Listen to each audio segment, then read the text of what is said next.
know, is facing a series of court rulings on deportations, including a unanimous one from the Supreme Court that he must facilitate the return of Kilmar Abrego Garcia, who was wrongly deported to El Salvador, without the due process which is guaranteed to everyone in this country under the Fifth Amendment. Now, the term due process basically means ensuring people are treated fairly and their rights are protected and the government follows correct procedures when dealing with someone in a case. And though officials, attorneys, and courts are constantly defining and redefining just what due process means in any particular case, it seems the president has doubts or is unsure about the entire concept of it. Here he is over the weekend on NBC's Meet the Press. Your Secretary of State says everyone who's here, citizens and non-citizens, deserve due process. Do you agree, Mr. President? I don't know. I'm not a lawyer. I don't know. Well, the Fifth Amendment says I don't know. It might say that, but if you're talking about that, then we'd have to have 1 million or 2 million or 3 million trials. Well, keeping in mind, that's not actually accurate. Migrants typically get hearings, not full trials, and they're handled by an immigration court, not the regular criminal court. Due process for migrants could simply be a brief hearing before a judge or a magistrate, the kind that a bipartisan immigration bill called for funding many more of. The president, as you know, made sure that bill died on the vine during the campaign. In any case, the Constitution is clear on this. According to the Fifth Amendment, no person shall be deprived of life, liberty, or property without due process of law. That's the Constitution. Again, you can argue over just what constitutes due process, as lawyers and judges have over generations, but saying I don't know to the entire notion is not really an option for the President of the United States. It would be as if the President said that he didn't know he needed to uphold the Constitution, which is what he did go on to say, actually, just a second later in answer to a question from Kristen Welker.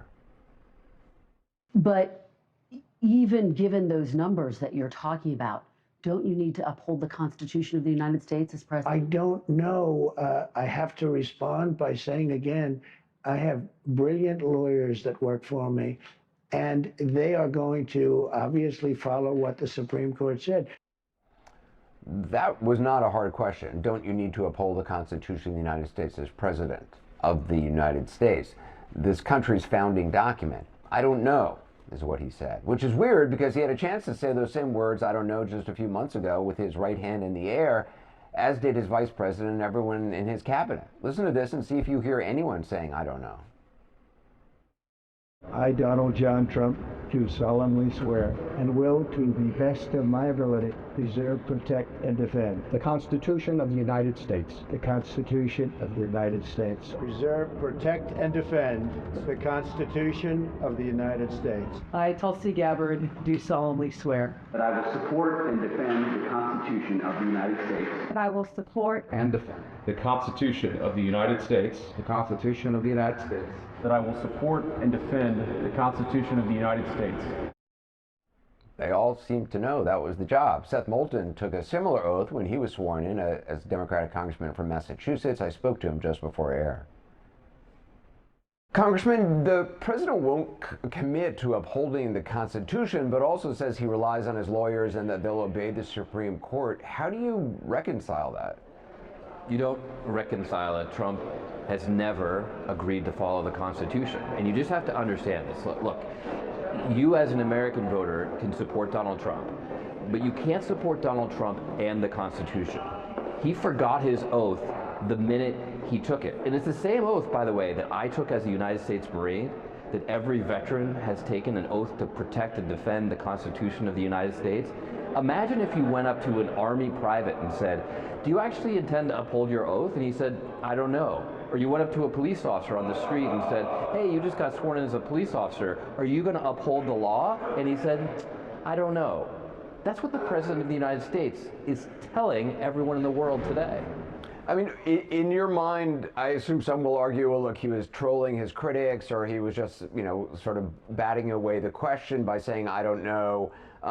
You actually believe he either doesn't know or isn't interested in upholding the Constitution? No, I don't believe that he doesn't know. I believe that he's not interested. That he's not interested in upholding the Constitution. He's not interested in upholding the law. Do you believe the due process clause of the Fifth Amendment applies to all individuals physically inside the borders of the United States as opposed to citizens only? That's what everyone has said. you know, and that's what the Constitution is pretty clear about. And it could be that everyone before us was wrong, Anderson. Every president was wrong, every member of Congress was wrong, and Donald Trump is just so brilliant that this guy who went around the country bankrupting casinos just got constitutional law better than the rest of us. Or it could be that Trump is not following the law. Based on his history, based on his criminal history, which do you think is the case? We just did a story earlier tonight about the president's cryptocurrency ventures. Not only is he a major cryptocurrency seller and will be profiting in his family members as well, his entire family it seems, he's also running the government that regulates it. How big a concern do you think this is? Because I feel like it hasn't gotten a lot of attention until recently. No, it hasn't gotten a lot of attention, Anderson, because he's doing so many other bad things that are potentially even more dangerous. In this case, he's just profiting off of his position, something that under any other president would have been a huge cause for alarm. Of course, this is exactly the charge he made against Biden, even though he could never substantiate it. But the reality is that Trump and his family are profiting seriously off of this. And I think that over time we're going to see that this is a very corrupt administration, not just a lawless one. It's just that when he's actually breaking the laws and putting people's lives in danger, it's an even more urgent concern, and that's why that's the focus right now. I want to ask you about the Turkish student at Tufts University taken into custody by mass plainclothes officers on the street in your home state of Massachusetts going back in March. She's still being detained. It's believed to stem from an op-ed she co-wrote in a student newspaper urging the school to divest from entities with ties to Israel. Now, an appeals court panel, they're scheduled to hear arguments about her status tomorrow. Do you know anything more about her fate? No, and we've been asking a lot of questions, the delegation in Massachusetts. So many people who are concerned about her and concerned about everyone else who might write an op-ed someday disagreeing with the Trump administration and could find themselves whisked off the street. If you look at this video, Anderson, it doesn't look like something that could happen in America. It looks like a video from China or North Korea or Iran. But that's the streets of America. And that's the country that Donald Trump is trying to make for all of us. Joining us now, Laurence Tribe, constitutional law professor at Harvard Law School and co-founder of the American Constitution Society, which is a liberal law and policy organization. Professor Tribe, thanks for joining us. What do you make of the fact that President Trump seemed stumped on this question of whether or not he has to uphold the U.S. Constitution when it comes to due process rights for undocumented migrants like Garcia? He can't possibly be stumped. You don't have to be a lawyer. All you have to do is be able to read. It says that all persons are entitled to due process. And it certainly says that all officials of the state and federal governments are bound to support the Constitution. It's as simple as that. He takes an oath to uphold it, and then he says he doesn't know if he has to uphold it. That's totally ridiculous, and it's dangerous because it's trying to normalize the idea that he is outside and above the law. But nobody is above the law in this country. We should note that the president said, and his staffers, his White House aides, point to the fact that he said that they're going to follow what the U.S. Supreme Court tells him to do. But so far, the Trump administration has been seeking ways to not follow the court's orders to facilitate, as they asked him to do, the return of the undocumented migrant Kilmar Abrego Garcia, saying its hands are tied because he's in El Salvador. Do you think we're going to see more cases like this where the administration presents its own interpretation of court orders to claim compliance? I'm afraid so, because it's not just an interpretation. When the court says 9-0 that he's got to facilitate the return of Garcia, and then Stephen Miller, who, by the way, isn't a lawyer, says, "Oh, Mr. President, that doesn't mean you have to do anything." That shows that they can just turn the thing upside down. It's an Alice in Wonderland world where if they don't want to do what the Supreme Court tells them to do, they pretend the Supreme Court told them the opposite. That's not the world that any of us grew up in, and it's a world that is made for dictators. But this country is not ruled by a dictator. It's all very simple. And so it doesn't need a law degree to understand.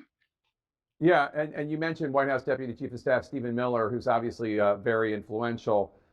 He put out a definition of due process on Twitter or X this morning. He said, quote, "The right of due process is to protect citizens from their government, not to protect foreign trespassers from removal.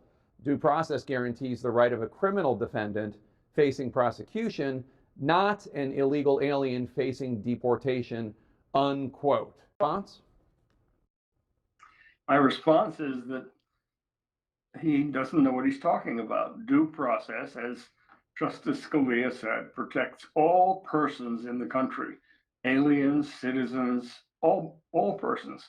And if you say, well, it doesn't protect the people that the president thinks are violent criminals or illegals or whatever he wants to call them, that begs the question, who determines whether somebody is deportable? Who determines whether somebody doesn't belong here or is a violent criminal? Certainly not the president. He can't be judge, jury, executioner all at once. He's trying to take unto himself the powers of every branch of government, including now the judicial branch. He says basically, due process is inconvenient. How can we have hearings for all these people? Well, that's all very nice, I guess. If you want to amend the Constitution and say that all persons are entitled to due process of law unless it would take too long to treat them fairly. That's not the Constitution that this country would ever agree to live by, and it's certainly not the one that this president swore to uphold on January 20th of this year. Yeah. Professor Laurence Tribe, thank you so much for your time and your expertise. President Trump is saying out loud what so many people are thinking and daring anyone to stand in his way. The President of the United States openly questioning multiple times whether he'll abide by the founding document of our democracy, the U.S. Constitution. Your Secretary of State says everyone who's here, citizens and non-citizens, deserve due process. Do you agree, Mr. President? I don't know. I'm not a lawyer. I don't know. Okay, that's true. Donald Trump isn't a lawyer. The topic there, more broadly, was about the man his administration admits to deporting by mistake. But did you catch that phrase, "I don't know"? That's been coming up a lot recently. Don't you need to uphold the Constitution of the United States as president? I don't know. I don't know. Let's just refresh. When you become president of the United States, promising to uphold the Constitution is quite literally the only thing you swear to do. I, Donald John Trump, do solemnly swear that I will faithfully execute the office of President President of the United States of the United States and will, to the best of my ability, preserve, protect, and defend the Constitution of the United States. of the United States. Preserving, protecting, and defending the Constitution is the only thing you swear to do. Other federal officials, even the Vice President, have to swear to defend the Constitution against enemies, foreign and domestic, while also promising allegiance and affirming that they're doing it without any mental reservation, purpose of evasion, etc. You've heard it. The President, again, just one job: preserve, protect, and defend the Constitution. Of course, this all begged the question asked in the same interview of whether he might seek to violate the Constitution in a different, specific way. There is, of course, a constitutional amendment that limits presidents to 2 terms in office. So, does he plan to run for a 3rd term? It's something that, to the best of my knowledge, you're not allowed to do. I don't know if that's constitutional that they're not allowing you to do it or anything else. This is not something I'm looking to do. There's that phrase again. I don't know. Trump himself really kind of all over the place on this one. Maggie Haberman reported back in February that in private, The president says this is just one of many things he said to get attention and frustrate his opponents. Then, 5 weeks ago, he told NBC, quote, "I'm not joking," when he was asked about potentially seeking a third term. And there really seems to be no one in his inner or his outer circle that's saying definitively no, at least in public. I think he's going to be finished probably after this term. Probably. Well, the Constitution, we'd have to look at the Constitution. President Trump is going to run for a third term, and President Trump is going to be elected again on the afternoon of January 20th of 2029. He's going to be president of the United States. But you don't really think he's running in 2028, do you? I'll let the president speak to his political future. Our Stephen Collinson put it this way, writing today, quote, "Americans are learning what it's like to live with a president who sees no constraints on his actions and who apparently fears paying no price for them." Is this like that moment in Mean Girls? If you're my age, you'll remember this, when Lindsay Lohan wins the Mathletes tournament because she realizes that the limit does not exist. Is that America and President Trump right now? Except, you know, with stakes that actually really matter. Attorney General Pam Bondi claimed that if not for Donald Trump seizing fentanyl at the border, 75% of all Americans could be dead. But hey, don't threaten us with a good time.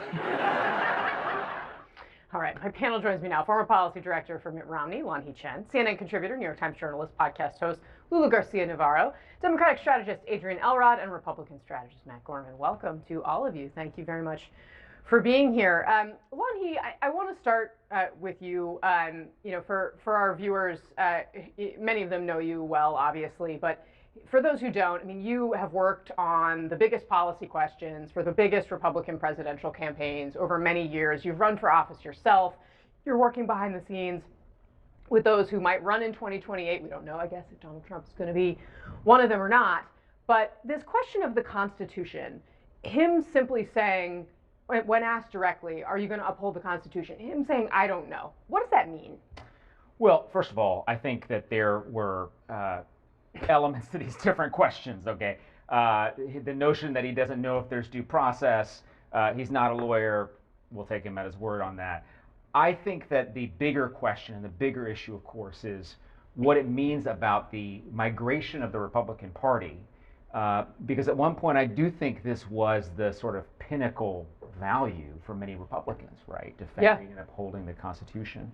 And the reality is that there doesn't seem to be a lot of appetite within the Republican Party to distance oneself from any of this. Now, I do think, to be fair to the president, he was pretty clear, I think, in that clip, that he wasn't going to pursue a third term. That's what I heard. More clear than he has been in the past. More clear than he's been at any point before. Yeah. So I do think that that is something that, you know, I would not put that in the same category as the rest of the clips that you had there in the opening. Matt Gorman, how do you look at this? I look at it actually in somewhat similar to Lonnie's point. I thought he was more definitive than I had ever heard him about 2028. I think people use that around him, at least definitively. He's just trying to get in the headlines and try and get in the news a little bit. They speak out in front of the president when it comes to 2028. He's pretty definitive, I thought, on that.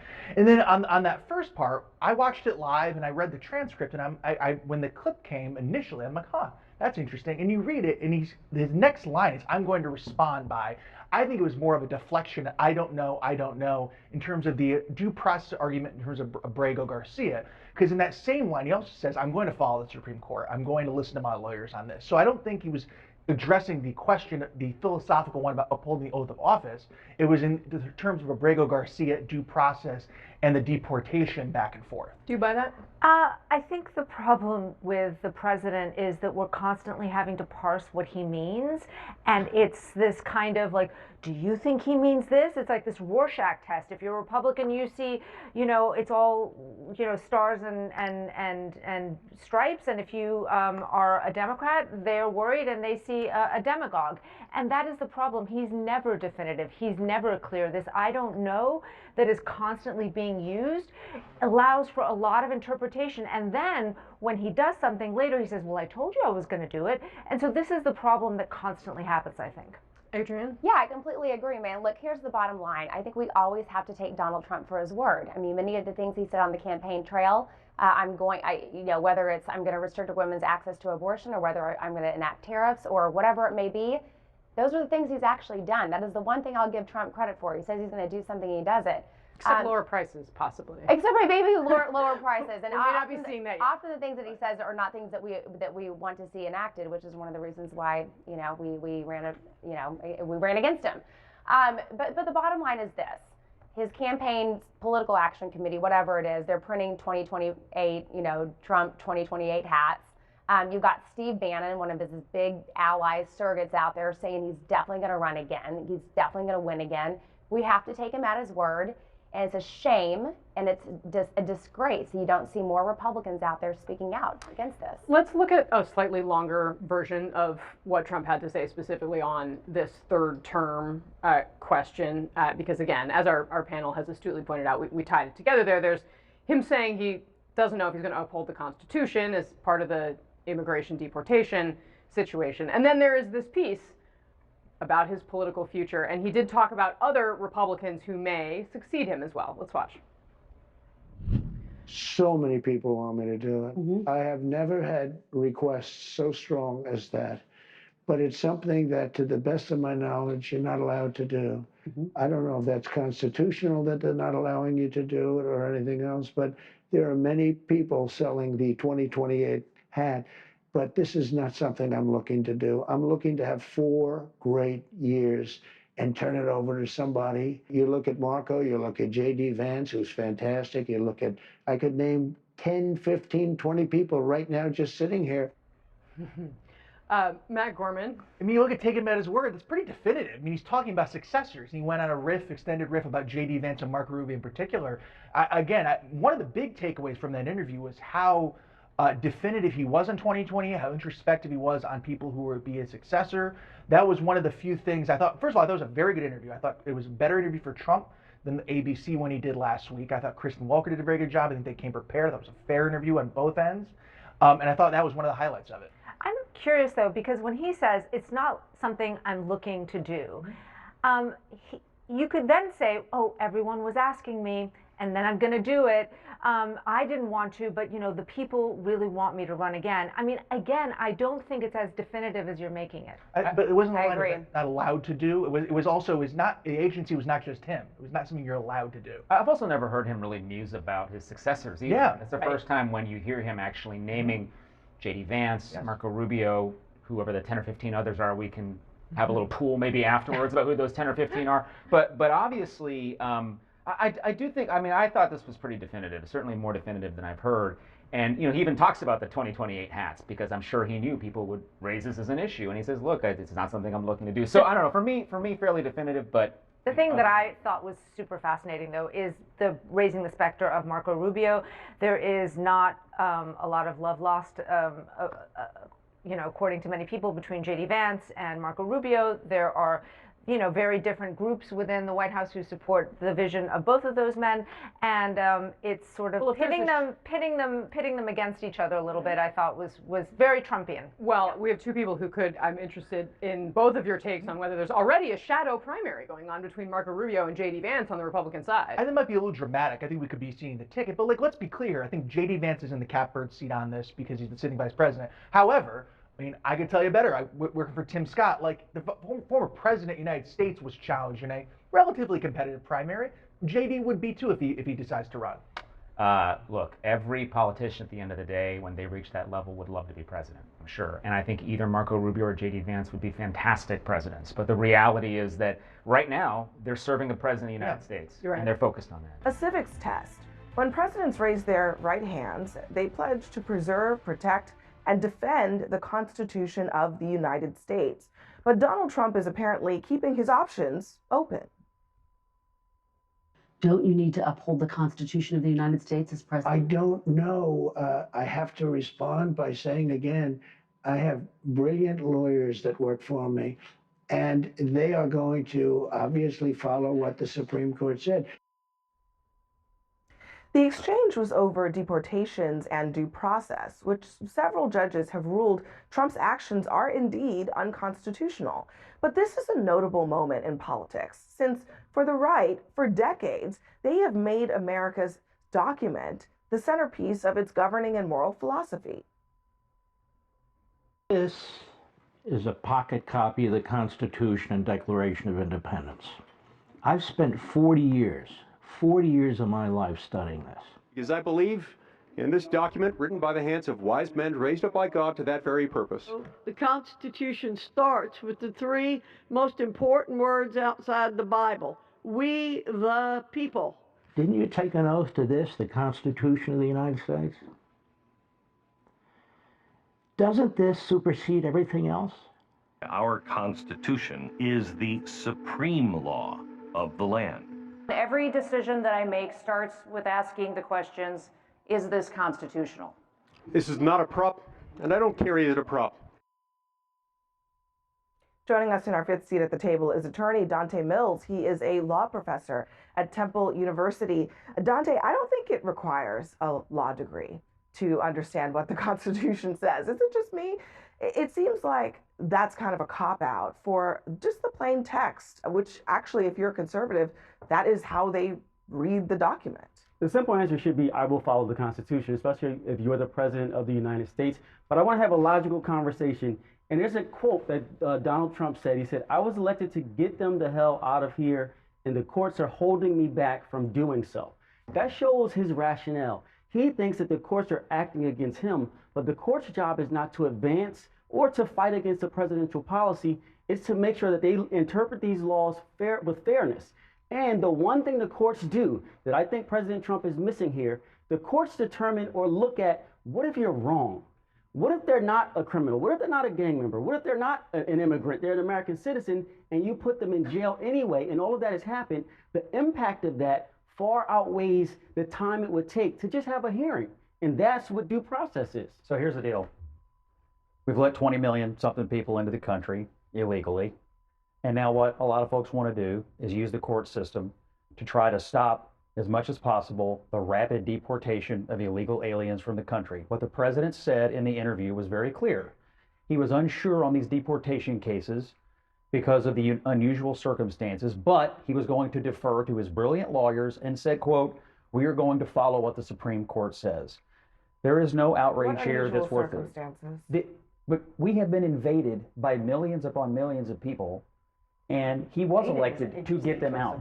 He was elected to get them out. And what some people are proposing is a backlog system that will never allow us to go to get them out. You're describing illegal immigration, which has been around for a long time as an invasion, which is fine for you if you want to do that. But why is that unusual that there's a process to go through to deport people? I mean, that's actually just how the system works. Do you know how long it takes for this process, this paperwork to get people out? The guy that we've all been weeping and gnashing teeth over, the guy we sent to El Salvador, was in the country 14 years illegally. But what about We've got millions of people who have gamed this system, and now we're going to game it. Either you believe in the Constitution or you don't.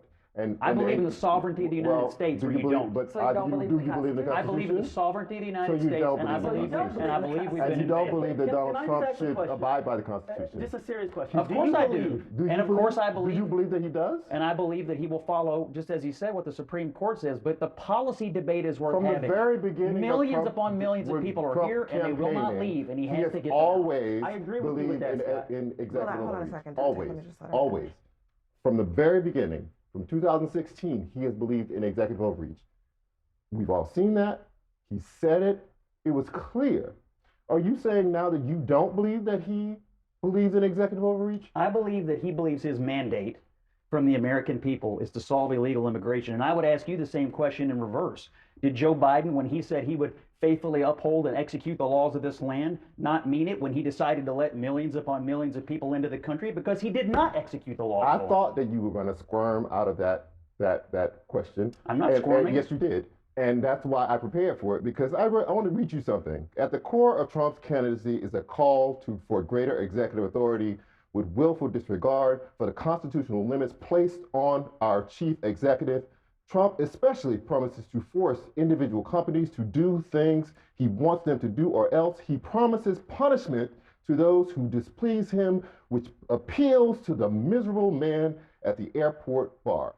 Do you recognize that? Yeah, I wrote it. Exactly. And here's the deal. He hasn't changed, so what has changed about you? And here's the difference between then and now.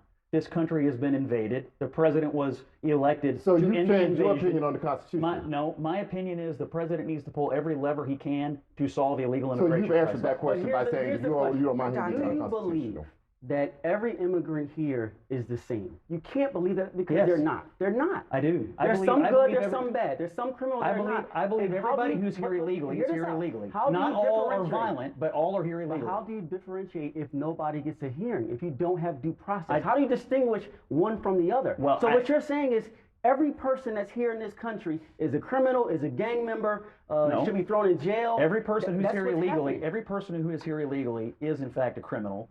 Some of them do come here and commit violent crimes Some of and them, but still how do you aren't differentiate deported. if you don't have a Well, process? some have records and some don't. But they I'm still here to have break the constitutional news. rights. They're all going hold on a They away. still have second. constitutional I want to rights. make sure that we're not straying from the point of this conversation, which is a question about due process rights.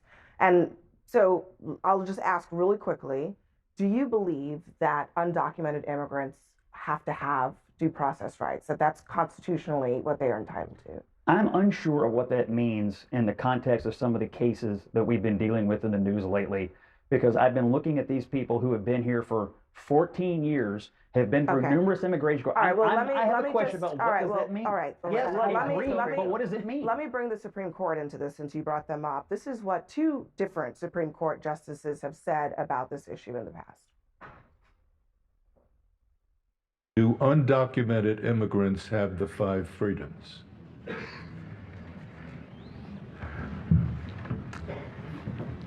Oh, I think so. I think anybody who's present in the United States has protections under the United States Constitution. The 14th Amendment, it doesn't speak of citizens. Some constitutions grant rights to citizens, but our Constitution says person. And the person is every person who is here, documented or undocumented. Batya, I wonder why it's so difficult to understand a pretty simple concept. If Trump wants to deport illegal immigrants, he can do that, but he ought to do it legally. Do you think that that is a fair thing to say at this moment? I do. I do think the media is pulling another, dictator for a day hoax right now, because it's clear when Trump said, I don't know, what he meant was what he finished his sentence saying, which is, I don't know where the Supreme Court is going to come down on whether deporting these illegal migrants is constitutional or not. It's very obvious, yet every single headline... You just called it a hoax, so let's just play. Can Let's we play play it it. again Yeah. in the control room, what Trump said in response to Kristen Welker?